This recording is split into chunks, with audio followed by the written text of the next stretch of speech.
ನಮಸ್ಕಾರ. ವೇದಿಕ್ ಹಾರ್ಮೋನಿಗೆ ಎಲ್ಲರಿಗೂ ಸ್ವಾಗತ. ಇವತ್ತು ದೇವರ ಮನೆಯಲ್ಲಿ ದಿನ ಚೇಂಜ್ ಮಾಡಬೇಕಾಗಿರೋಂಥ 5 ವಸ್ತುಗಳು ಯಾವುದು ಅಂತ ನೋಡೋಣ. ಕೆಲವರು ಹೀಗೆ ಬಿಟ್ಟಿರ್ತಾರೆ, ಹಾಗಾಗಿ ಮನೆಯಲ್ಲಿ ಪಾಸಿಟಿವ್ ಎನರ್ಜಿ ಇಲ್ಲದೆ ಹೋಗುತ್ತೆ. ಹಾಗಾಗಿ ನೀವು ದಿನಾಲೂ ಈ 5 ವಸ್ತುಗಳನ್ನು ದೇವರ ಕೋಣೆಯಿಂದ ಚೇಂಜ್ ಮಾಡಬೇಕಾಗತ್ತೆ.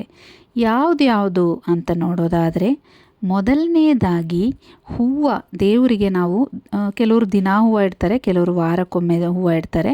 ದಿನ ಹೂವು ಇಡೋರಾದರೆ ದಿನ ಚೇಂಜ್ ಮಾಡ್ತಾರೆ. ವಾರಕ್ಕೊಮ್ಮೆ ಇಡೋರು ಏನು ಮಾಡ್ತಾರೆ, ಆ ಹೂವನ್ನ ಹಾಗೆ ಬಿಟ್ಟಿರ್ತಾರೆ. ನೆಕ್ಸ್ಟ್ ವಾರ ಬರೋವರೆಗೂ ಆ ಒಣಗಿರೋ ಹೂವದಲ್ಲಿ ಪಾಪ ದೇವ್ರು ಇರ್ತಾರೆ.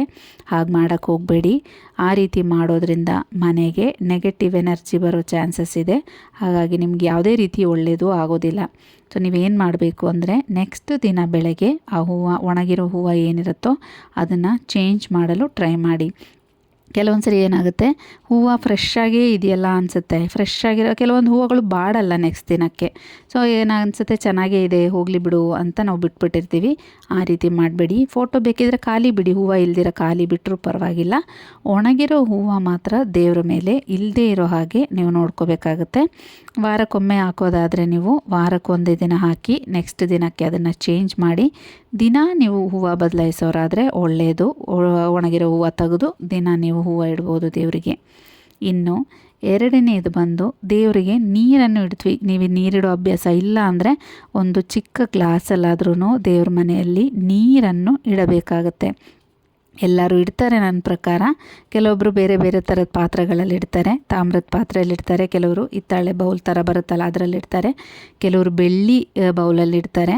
ಈ ರೀತಿ ದೇವ್ರ ಮುಂದೆ ಬೇರೆ ಬೇರೆ ನೀರಿಡೋಕ್ಕೆ ಅಂತಲೇ ಕೆಲವೊಂದು ಅವರವ್ರ ಕಸ್ಟಮ್ ಪ್ರಕಾರ ಏನೇನು ಪಾತ್ರೆಗಳು ಬರುತ್ತೋ ಆ ರೀತಿಯಲ್ಲಿ ನೀರನ್ನು ಇಟ್ಟಿರ್ತಾರೆ. ಅದನ್ನು ಕೂಡ ನೀವು ದಿನ ಚೇಂಜ್ ಮಾಡಬೇಕಾಗುತ್ತೆ. ದೇವ್ರ ಮನೆಯಲ್ಲಿ ಸೂರ್ಯ ದೇವನಿಗೆ ಅಂತ ಇಡ್ತಾರೆ ಕೆಲವರು, ಇನ್ನು ಮಿಕ್ಕಿದ ಎಲ್ಲ ದೇವರಿಗೆ ಅಂತಲೇ ಇಡ್ತಾರೆ.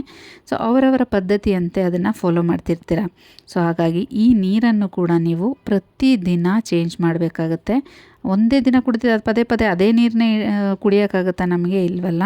ಹಾಗೆಯೇ ದೇವ್ರ ಹತ್ರ ಕೂಡ ನೀವು ನೋಡ್ಬೋದು, ಆ ನೀರು ಇಟ್ಟಿದ್ದ ದಿನ ಯಾವ ರೀತಿ ಇರುತ್ತೆ, ನೆಕ್ಸ್ಟ್ ದಿನ ಅದೇ ಫ್ರೆಶ್ನೆಸ್ ಇರಲ್ಲ ನೀರಿಗೆ. ಅದು ಒಂದು ಸ್ವಲ್ಪ ಒಂಥರ ಒಳಗಡೆ ಎಲ್ಲ ಒಂಥರ ಆಗಿರುತ್ತೆ, ನೀವು ನೋಡ್ಬೋದು ಬೇಕಿದ್ರೆ. ಸೊ ಹಾಗಾಗಿ ನೀರನ್ನು ಕೂಡ ನೀವು ಪ್ರತಿದಿನ ಚೇಂಜ್ ಮಾಡಬೇಕಾಗತ್ತೆ. ಇನ್ನು ನೈವೇದ್ಯಕ್ಕಿಟ್ಟಿರೋ ಅಂಥದ್ದನ್ನು ಪ್ರತಿದಿನ ಚೇಂಜ್ ಮಾಡಬೇಕಾಗತ್ತೆ. ಕೆಲವರು ಈಗ ಪಾಯಸ ಅಂಥದ್ದೆಲ್ಲ ಇಟ್ಟಾಗ ಏನಾಗುತ್ತೆ, ನೆಕ್ಸ್ಟ್ ದಿನ ಇಲ್ಲ ಸಂಜೆ ಅಷ್ಟೊತ್ತಿಗೆ ತೆಗಿತಾರೆ. ಇನ್ನು ಕೆಲವ್ರು ಏನು ಮಾಡ್ತಾರೆ, ಹಣ್ಣೆಲ್ಲ ಇಟ್ಟಿರ್ತಾರೆ ದೇವರಿಗೆ, ಅದು ತೆಗಿಯೋದೇ ಇಲ್ಲ. ಅದು ದೇವ್ರ ಮುಂದೆನೇ ಇರುತ್ತೆ 2-3 ದಿನ. ಬಿಡು ಕೆಟ್ಟೋಗಲ್ವಲ್ಲ, ನಾಳೆಗೂ ಅದೇ ಇರಲಿ ಅಂತ ಅದೇ ಹಣ್ಣನ್ನೇ ಇಟ್ಟು ಪೂಜೆ ಮಾಡಿರ್ತಾರೆ. ಇನ್ನು ಡ್ರೈ ಫ್ರೂಟ್ಸ್ ಇಟ್ಟಿರ್ತಾರೆ ಕೆಲವರು, ಒಂದು ಬೌಲಲ್ಲಿ ಡ್ರೈ ಫ್ರೂಟ್ಸ್ ಇಡೋ ಅಭ್ಯಾಸ ಇರುತ್ತೆ ಕೆಲವರಿಗೆ. ವಾರಕ್ಕೊಂದಿನ ಇಟ್ಟಿರ್ತಾರೆ, ಅದೊಂದು ವಾರ ಆದ್ರೂ ಕೆಟ್ಟೋಗಿರಲ್ಲ, ದೇವ್ರ ಮುಂದೆ ಹಾಗೇ ಇರುತ್ತೆ. ಆ ರೀತಿ ಮಾಡೋದ್ರಿಂದ ಯಾವುದೇ ರೀತಿ ಪ್ರಯೋಜನ ನಿಮಗೆ ಸಿಗೋದಿಲ್ಲ. ಹಾಗಾಗಿ ನೈವೇದ್ಯಕ್ಕೆ ನೀವೇನೇ ಇಟ್ಟರೂ ಪ್ರತಿದಿನ ಚೇಂಜ್ ಮಾಡಿ. ನೀವು ಡ್ರೈ ಫ್ರೂಟ್ಸ್ ಇಡೋದಾದರೆ 1-2 ಬಾದಾಮು, 2 ದ್ರಾಕ್ಷಿ ಇಟ್ಟು ಒಂದು ಸ್ವಲ್ಪ ನಂತರ ಇಲ್ಲ ಸಂಜೆ ಹೊತ್ತು ಅದನ್ನು ತೆಗೆದು ಮಕ್ಕಳಿಗೆ ಕೊಡಿ ತಿನ್ನೋಕ್ಕೆ, ಇಲ್ಲ ನೀವೇ ತಿನ್ಕೊಳ್ಳಿ. ಪ್ರಸಾದವನ್ನು ನಾವು ಸೇವಿಸೋದೇ ಒಳ್ಳೆಯದು ಅಲ್ವಾ? ಹಾಗಾಗಿ ನೀವು ನೈವೇದ್ಯನ ಕೂಡ ಪ್ರತಿದಿನ ಚೇಂಜ್ ಮಾಡಬೇಕಾಗುತ್ತೆ.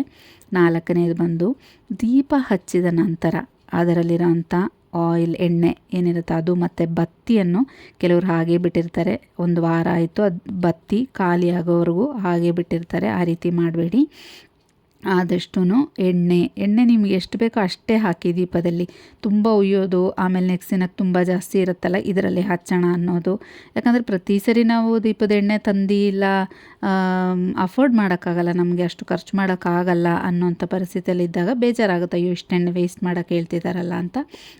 ಹಾಗಾಗಿ ನೀವು ಆ ರೀತಿ ಮಾಡ್ಕೋಬೇಡಿ. ದೀಪಕ್ಕೆ ಎಷ್ಟು ಅವಶ್ಯಕತೆ ಇದೆಯೋ ಅಷ್ಟೇ ನೀವು ಎಣ್ಣೆಯನ್ನು ಬಿಡಿ, ಸಾಕು. ಒಂದು ಅರ್ಧ ಗಂಟೆ ದೀಪ ಉರಿದ್ರೆ ಸಾಕು, ಅದ್ರ ಮೇಲೆ ಆರೋದ್ರೂ ಪರವಾಗಿಲ್ಲ, ಏನೂ ತೊಂದರೆ ಇಲ್ಲ. ಅರ್ಧ ಗಂಟೆ ದೀಪ ಉರಿಯೋಕ್ಕೆ ಎಷ್ಟು ಎಣ್ಣೆ ಬೇಕು ಅಷ್ಟು ಎಣ್ಣೆಯನ್ನು ಬಿಟ್ಟು ಬತ್ತಿಯನ್ನು ಹಾಕಿ ನೀವು ದೀಪ ಹಚ್ಚಿ. ಪ್ರತಿದಿನ ಈ ಎಣ್ಣೆ ಮತ್ತು ಬತ್ತಿಯನ್ನು ಬದಲಾಯಿಸಿದರೆ ತುಂಬಾ ಒಳ್ಳೆಯದು. ಇನ್ನು ಕೆಲವರಿಗೆ ದೇವ್ರ ಮನೆಯಲ್ಲಿ ರಂಗೋಲಿ ಹಾಕಿ ಅಭ್ಯಾಸ ಇರುತ್ತೆ. ಕೆಲವರು ರಂಗೋಲಿ ಹಾಕಿ ಅದ್ರ ಮೇಲೆ ದೀಪವನ್ನು ಇಡ್ತಾರೆ, ಇಲ್ಲ ಅದ್ರ ಮೇಲೆ ಬೇರೆ ಏನಾದರೂ ಪೀಠವೆಲ್ಲ ಇಟ್ಟು ಅದ್ರ ಮೇಲೆ ದೇವರ ವಿಗ್ರಹ ಎಲ್ಲ ಇಟ್ಟು ಪೂಜೆ ಮಾಡೋವಂಥ ಅಭ್ಯಾಸ ಕೆಲವ್ರಿಗಿರುತ್ತೆ. ಹಾಗಾಗಿ ಆ ರಂಗೋಲಿನ ಅದೇ ರೀತಿ ಬಿಟ್ಬಿಡೋ ಅಭ್ಯಾಸ ಮಾಡ್ಕೋಬೇಡಿ. ಪ್ರತಿದಿನ ರಂಗೋಲಿನ ಬದಲಾಯಿಸಿ ನೀವು ಕ್ಲೀನ್ ಮಾಡಿ ರಂಗೋಲಿನ ಹೊಸದಾಗಿ ರಂಗೋಲಿ ಬಿಟ್ಟು ಆ ನಂತರ ದೀಪ ಇಟ್ಟು ಪೂಜೆ ಮಾಡಿ. ಹಾಗೆ ಈ ರಂಗೋಲಿ ಹಾಕಬೇಕಾದ್ರೆ ಅಕ್ಕಿ ಹಿಟ್ಟಿನಲ್ಲೇ ರಂಗೋಲಿ ಹಾಕಿ ಕಲ್ಲಿನ ಪುಡಿಯನ್ನು ತೊಗೊಂಡೋಗಿ ದೇವರ ಮನೆ ಒಳಗಡೆ ರಂಗೋಲಿ ಬಿಡೋದು ತುಂಬಾ ಕೆಟ್ಟದ್ದು. ಹಾಗಾಗಿ ಈ ಕಲ್ಲಿನ ಪುಡಿಯನ್ನು ನೀವು ದೇವರ ಮನೆಯಲ್ಲಿ ತಂದು ರಂಗೋಲಿ ಹಾಕದೇ ಇರೋದನ್ನು ಗಮನಿಸಿ. ಇದು 5 ನೀವು ದಿನ ಚೇಂಜ್ ಮಾಡಬೇಕಾಗಿರೋಂಥ ವಸ್ತುಗಳು ದೇವರ ಮನೆಯಲ್ಲಿ. ಈ 5ಅನ್ನು ನೀವು ಗಮನಿಸಿದರೆ ಮನೆಯಲ್ಲಿ ಪ್ರೋಸ್ಪೆರಿಟಿ, ಐಶ್ವರ್ಯ, ಸಮೃದ್ಧಿ ತುಂಬಿರುತ್ತೆ. ನೀವು ಬೇಕಿದ್ರೆ ಗಮನಿಸ್ಬೋದು. ಈ 5ಅನ್ನು ನೀವು ಇನ್ಮೇಲಾದ್ರೂ ಗಮನಿಸಿ. ವಿಡಿಯೋ ಇಷ್ಟ ಆಗಿದ್ದರೆ ನನ್ನ ಚಾನಲನ್ನು ಸಬ್ಸ್ಕ್ರೈಬ್ ಮಾಡಿ. ಹಾಗೆ ಮುಂದಿನ ವಿಡಿಯೋದಲ್ಲಿ ಸಿಗೋವರೆಗೂ ನಮಸ್ಕಾರ.